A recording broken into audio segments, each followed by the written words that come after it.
But I really, really love everything that you're talking about, like what you do with Sankofa. So is it a family affair, or is it more a you project and then your family also comes in? Well, it's a family affair in the sense that my father is the founder with me and Raoul Roach, by the way, whose father is Max Roach, who is a prolific jazz drummer and an activist in his own right. But I head the organization now.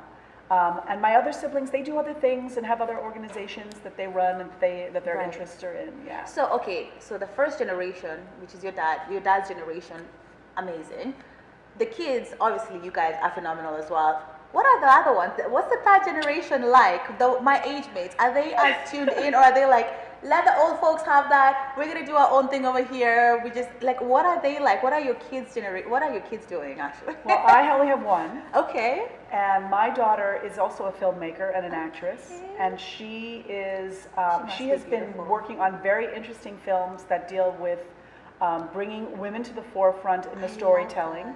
A lot of them deal with mental illness, and she tells the story in a really very exciting, usually scary, she's really into scary movies way. Yeah. But it's been interesting. You know, she has come to a lot of events. She works with us at Sankofa. She does our social media for us. Oh. And so, you know, while I'm trying to keep her around and in the fold and in the mix, she has her own life and she has her own career path that she's pursuing and that I 100% support. Wow. And but basically, I have nieces and nephews that do different things too. I have one niece who's a teacher too. So I think that's one of the most noble professions. And she's a teacher, and she lives in Colorado. And my other niece and nephew, they're younger, so they're still, you know, in high school and middle school, so they're coming along. But everyone, I think, has their own sort of interests. Some are very. I have another nephew who lives in West Virginia who's working hard, you know, keeping his family together and fed, and you know, so we all have our own ways in which we honor the legacy. Absolutely. I mean, how can you not when you come from a legacy such as yours? It's amazing. I mean, God, next time, please let me be born into this family, okay? Thank you. I love you guys. I love my family too, but this will be amazing. It's like you just come out with so much consciousness.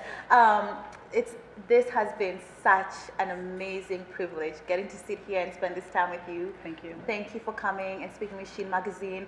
Yes. Is there anything before we wrap up that you would want people watching to know?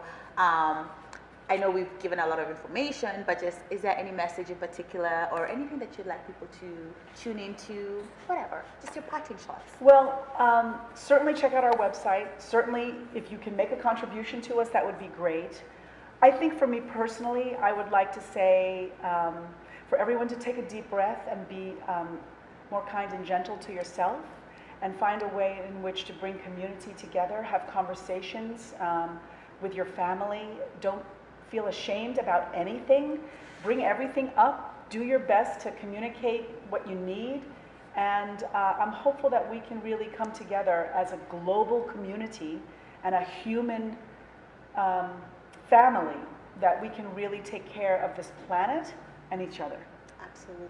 Thank you so much for being here. It was an honor. It was a pleasure. I hope I get to do this again this lifetime. I hope so too. And I hope the next time I come, you'll be ready to call yourself a legend. But you're still a legend in my book. Thank you. Okay, especially now after speaking with you, you're phenomenal. As a younger woman who's always looking for one word that I learned from you today, femtors. Yes, femtors. Yeah, you are definitely my femtor moving forward. Oh, and I'll be sure to keep up with Sankofa, and in any way that I can assist, I'll be happy to. And Sheen Magazine is also always here to support you. Thank and you. I think this has been a real treat for our readers. We brought you the amazing Gina BELAFONTE, and we got to speak to her about her experience and also her dad's experience. I mean, what else could be more perfect for Black History Month? So I hope that you got from this interview as much as I did. Thank you so much for being with us, and I guess we'll be seeing you in New York for your father's birthday. Make sure you're there, you guys. Again, tickets are selling out fast, so make sure that you get you one. Thank you so much. You. It was a pleasure. Thank you.